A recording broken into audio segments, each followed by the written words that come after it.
고인의 명복을 빌고 유족께 심심한 위로의 말씀을 드립니다. 세 분이 추가로 사망하셔서 전체 치명률이 2.06%로 약간 증가하였습니다.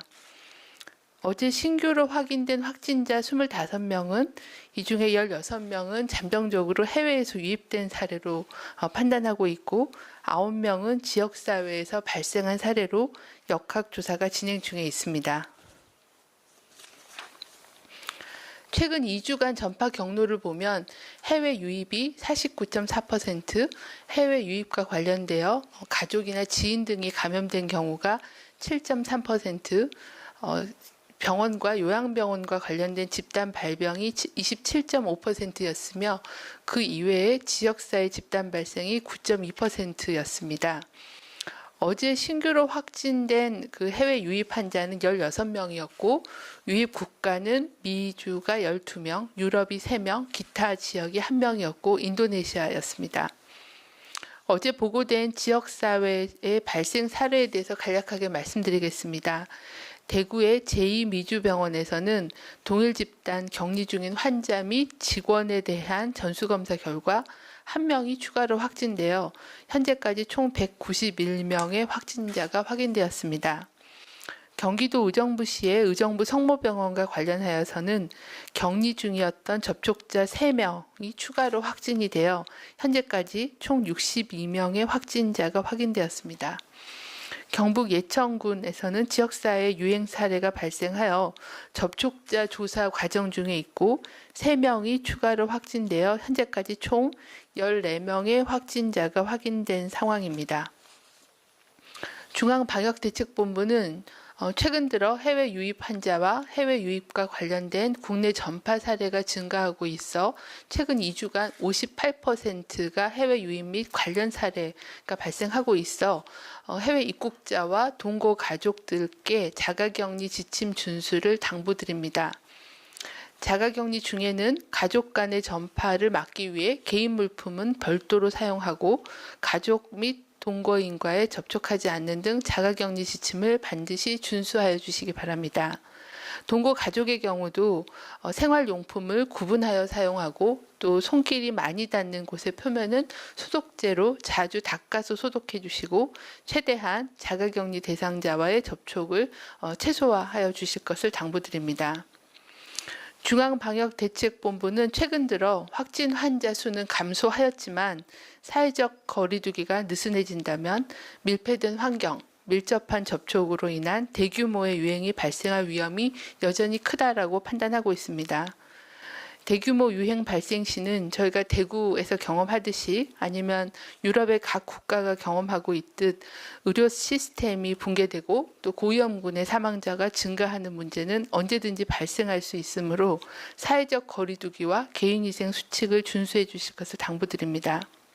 특히 코로나19는 무증상이나 경증으로 개인이 인식하지 못하는 그런 경우가 많고 특히 발병 초기에 전염력이 가장 높은 특징이 있습니다. 이런 감염 예방을 위해서는 사람 간의 접촉을 최대한으로 줄이고 손 씻기를 통해 손을 통해서 바이러스가 전파되는 것을 차단하고 특히 가장 위험한 환경인 밀폐, 밀집된 장소의 방문을 줄이고 방문 시에는 마스크를 착용하고 또한 의심 증상이 있을 때는 외출이나 출근을 하지 않으면서 선별진료소에서 조기에 진단검사를 받는 것이 무엇보다도 중요합니다. 젊은 연령층은 유흥주점, 클럽, 카페 등 밀폐된 공간을 피하고 밀접한 접촉을 하는 각종 모임을 자제해 주실 것을 당부드립니다. 특히 지난 주말 동안에는 사전투표나 부활절 등의 행사로 사람 간의 접촉이 증가하여 전파의 우려가 커졌다라고 판단하고 있습니다. 이번 주에는 지난주에 노출이 일어난 그런 감염자가 혹시 발생할 수 있기 때문에 코로나19 감염자를 조기에 발견하는 것이 매우 중요합니다. 코로나19의 의심 증상이 발생할 경우에는 적극적으로 선별검사를 받아주시고 또 의료진들께서도 적극적인 검사를 통해 조기에 환자를 발견할 수 있도록 협조를 부탁을 드립니다.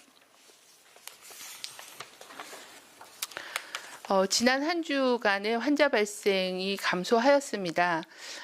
이러한 감소는 지난 3월 22일부터 3주간 어려움을 인내하면서도 국민들께서 참여한 고강도 거리두기의 성과이자 강력한 격리 정책과 적극적인 진단검사, 지자체의 추적 역학조사의 결과라고 할 수 있습니다.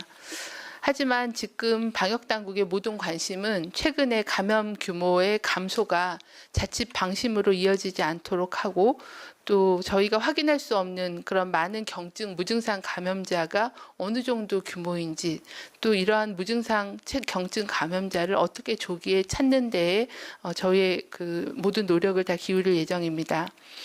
말씀드린 것처럼 지난 주말에 대규모의 개인 간의 접촉이 있었고 이런 접촉들이 대규모 전파로 이어지지 않을까 하는 그런 경계를 하고 있습니다. 이번 한 주는 특히 발열, 기침, 목 아픔과 같은 그런 의심 증상이 있으신 분들은 출근이나 외출을 자제하고 반드시 선별진료를 통해서 검사를 받아주시기를 또 의료인들께서도 적극적인 검사를 해주실 것을 다시 한번 당부를 드립니다. 일부 언론에서 방역당국이 일선 의료 현장에서 진단검사를 못하게 해서 검사와 확진자 수가 늘지 않았다라는 그런 주장을 했는데 이는 사실이 아니라고 분명하게 말씀드립니다. 방역당국은 변화하는 국내외 환자 발생 상황에 맞춰서 진단검사와 조사 대상 유증상자에 대한 사례 정의를 지속적으로 확대해 왔습니다.